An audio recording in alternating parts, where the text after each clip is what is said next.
Okay, folks.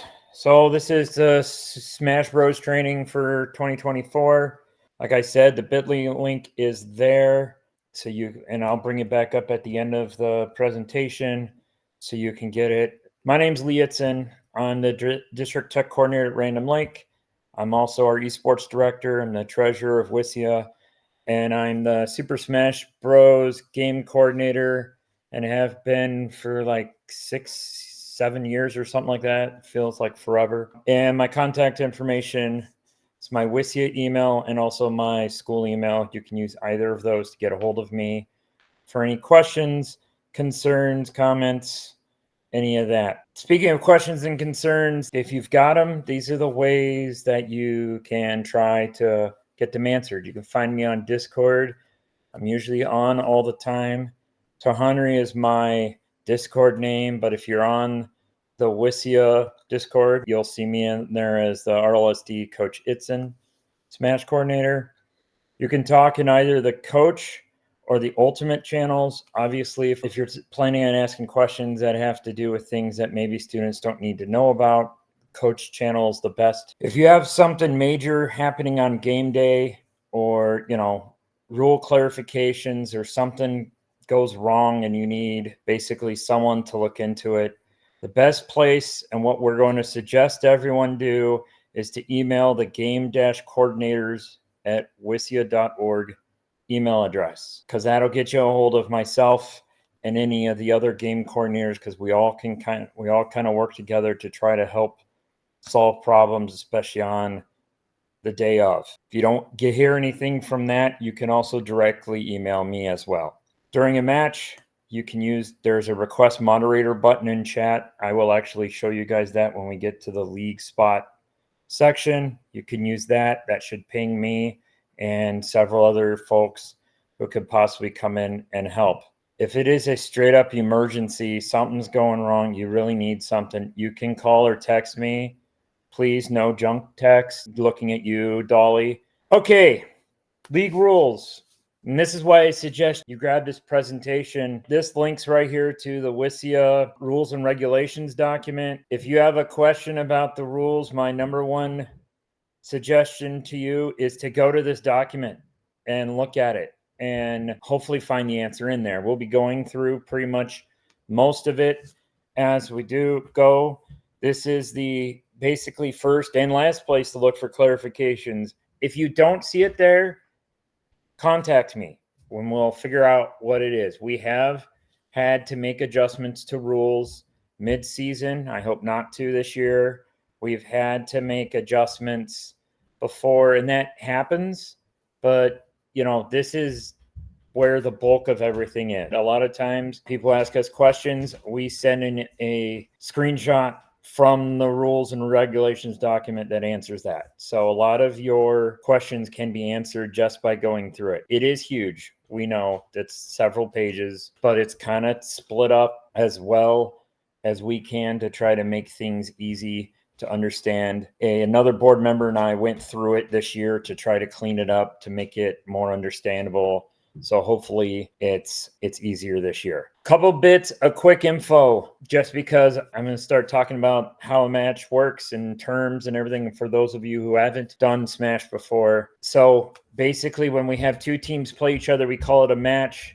Match is made up of 5 sets. Each set is best of 3 games. Just kind of goes down that way. And a game is a 7-minute 3-stock competition between 2 players. The first 2 sets are worth 3 points. The next 2 are worth 4. The last set is worth 5. So obviously, usually you want to have your best players playing at the end and go that way. Streaming is allowed and encouraged, because obviously we all want to build our community, and that's a great way to do so. But 2-minute delay is required through either OBS or Slobs or whatever you end up using. If you need help setting that sort of thing up, reach out in the coach chat. There's several of us who have done streaming before and can definitely help you out with that. So how does an actual match work? There's a great, and I've adjusted it a little bit, but there's a great PDF that shows the stages and the process that we're about to kind of go through. I bring this up every game day and have it up just to kind of go through it to say, okay, here's what we can pick. Here's what we go through. And we kind of step that through. Coach McDonald is the one who has made this for us multiple years, and we still always thank him for that. So basically what will happen is the away team will announce who is playing first, and then the home team will ban one of these 5 stages. After that, the away team or the losing team in sets 2 to 5 will ban 2 more, and then they'll leave 2 left.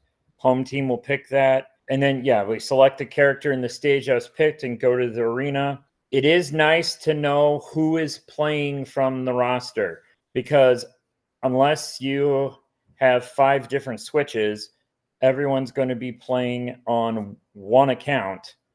So being able to know who is playing at what time is kind of helpful, just to know for record keeping and that sort of thing. After game 1, then we go to game 2. The winning team announces what character they're going to play as and bans 3 of these stages. Then the counterpick stages are available. These other 3 stages are now available as well. If the team picks Hollow Bastion and you guys don't have the DLC, apparently you can pick random and it will still go to Hollow Bastion.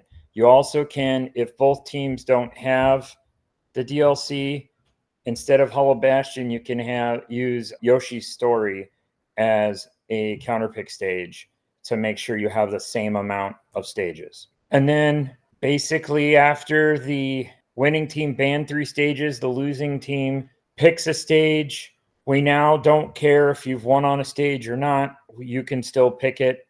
Just makes it a little bit easier. There are no banned characters, so even Steve is allowed. We do allow the Mii Fighter. You never know, coaches. Your team might make one of you and play as you. There's a few of them on my Switch. We'll talk a little bit about League Spot. League Spot is the management portal we use for game management. There is something we literally I just found out about, today, that makes what we want to do with Smash work a lot better. We just haven't been able to look at it yet. Mike and I need to take a look at it, make sure it can work well. Once we know it'll work, we might be switching to that. So there will be instructions and a video on how to do that as soon as we can. But until then, these are the instructions for League Spot. Basically, when you log into League Spot, you'll see the check-in bar up top. You'll click that. You can click your check-in, and then you'll check the 5 players that you want to have play, and then you will confirm that. And then instead of, a few years ago, we used to use Discord. Obviously, all chat now can happen in League Spot. And you'll see here's that request moderator button that you can click. If there's something going on and you need someone from Wissia leadership during game day, that's a great way for that to happen. And this is where you can announce players, do your banning. And then as you finish, as it shows here, you can submit scores for each one. And it's 3. The first 2 are 3, the next 2 are 4. And the next one is 5. And then when the big button on the bottom, the submit match results, is hit and sent, that completes submitting your scores. And that's it.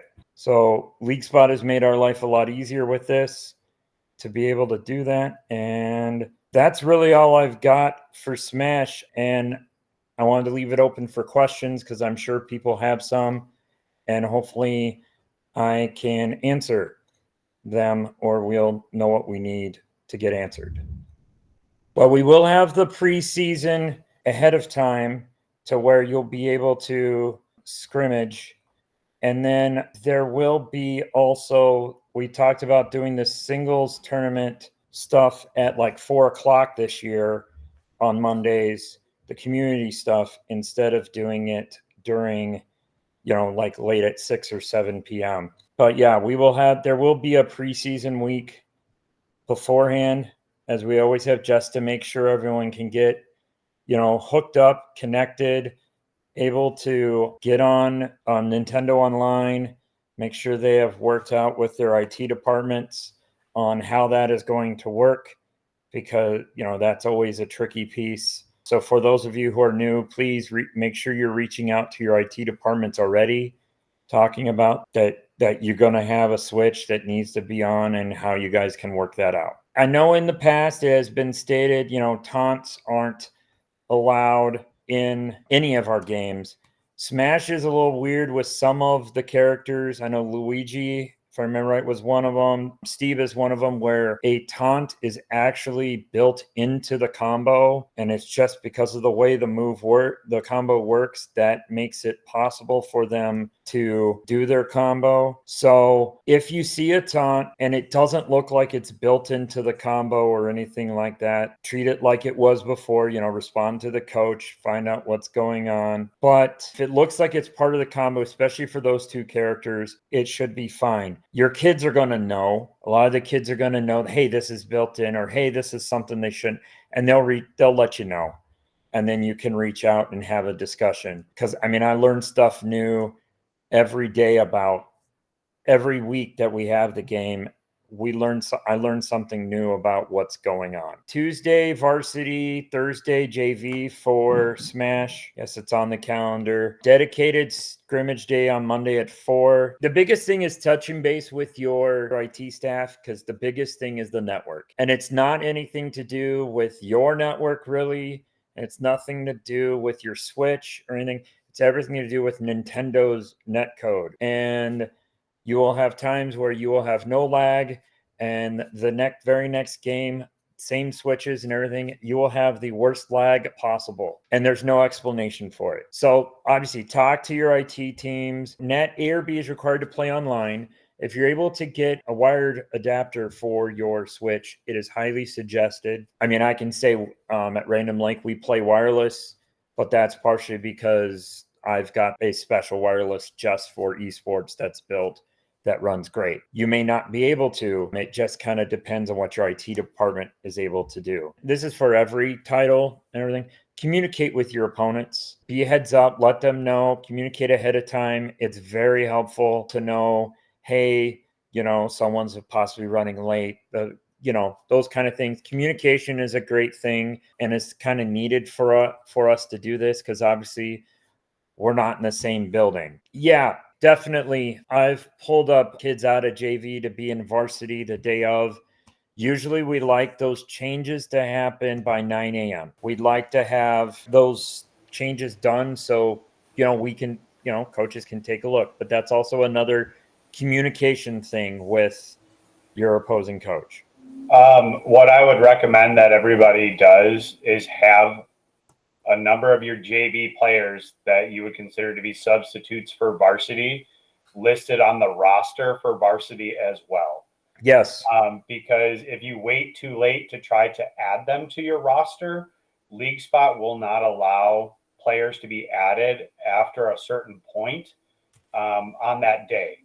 So we don't have the ability to be flexible on that. It's just built into the system. Yes, that is definitely true. I'll be honest, most of my JV team is usually in my varsity team, or I know a couple days ahead, so I get them added. Game day, it's usually in League Spot, just because then you only have one screen to watch while you're, trying to do stuff. Or if you're like me and you're trying to do streaming and this, it's only like 2. But if you're talking like during the week, sometimes it's in Discord too. It's just, if it's not a game day type thing, a lot of stuff still happens in the Discord. I'll be honest, a lot of times I'm not pulling up League Spot unless I have a game that day. So most of my communication happens in Discord or email, but usually Discord, until we hit game day, and then I have League Spot up and I'm running stuff through. Some schools have Discord blocked, so League Spot is available. Also, email's available. Like, I believe we're going to have Discord blocked for our students, but probably have it still available for staff. So staff will be able to do communication. But yeah, it's kind of a tricky world these days. League Spot's probably is a good option. And if you can't see, like I always said, if you can't get a hold of me, email's probably a great way to get a hold of me, because I'm I'm an IT director. I have to have that up all day. So, I can't get away from it. So I'll just add on to this too. I am trying to move a lot of our communication off of Discord because I know how many of you aren't able to access it. I do try to limit Discord to sometimes some additional opportunities. Say if there's like a community tournament happening or there's a college hosting something, sometimes additional coaches materials like resources, like say like with Skill Quest, there was some of that information that I sent out early this year. Just additional opportunities. I'm trying to move all critically important information off of Discord to your emails or to LeagueSpot, just so that way I don't have to worry about getting the information in 3 spots and knowing who's got access to A, B, and C, whereas I know you all have access to email and to LeagueSpot. So Discord is just a great place for the community to live. Students have pickup games. We already have Smash players that are warming up and doing 1v1s against each other and talking about how to improve in certain matchups. And that's the great element of the Discord community. But I'm trying to move important information off of that platform. So don't feel obligated that you have to be in there because I know certain barriers within schools will prevent you from participating there. And I just say with Discord, because I don't know, and this is something Mike and I have to talk about, and we will, along with the other possible change with LeagueSpot. I don't know if I have the ability to send an announcement out through LeagueSpot. So there may be times that I send something out via Discord, but I will also let Mike know to send it out that way. So there may be sometimes you see stuff that get posted as an announcement from Mike that is from me as well, too. Yes, make sure LeagueSpot is unblocked. That is the address that that is the website that we use. One last thing, especially for those of you guys who possibly are new, there is a tournament coming up from the Bucks. They're basically helping run a Smash tournament coming up at the end of the month, or the 24th of this month. So is also a great opportunity if you guys want to possibly have your teams able to participate in a fighting game tournament. It's Cream City Convergence. Yeah. I can post it in chat here for you too. Yeah. Even to go and watch, Milwaukee is one of 8 cities in the world that gets to host a Capcom Cup qualifier, which is $1 million tournament pool. So we have people flying from like professionals from Japan, Central America, and a couple of other countries.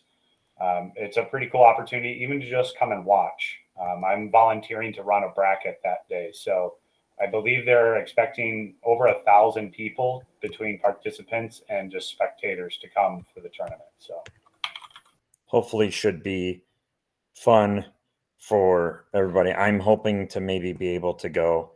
I have to check with the boss upstairs to make sure we don't have anything going on.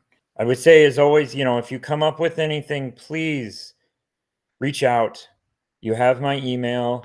You have, my contact information. Definitely, please give me a yell. I definitely would love to even just talk Smash with folks. The one thing I probably should have said at the beginning, and I will say it now, I am not an expert at Smash. If you ever want an easy win, just go ahead and play me at it. I'm horrible, but I enjoy it, and my kids love it. And so this is the thing that I just wanted to make sure happened. Mike knows because he and I have been working with this for, it's like 6 years or whatever. We have made adjustments. We have made changes. So if you see something you're watching through the season and you're like, hey, this doesn't look like it works, feel free, touch base. We're always open to making adjustments, preferably at the end of the year, after everything's over. We always try to relook at things and have things work, see if we can't get things to run better. If there are no other questions, I'll say I can stick around for a bit more, but feel free, go ahead and drop out, and good luck this season.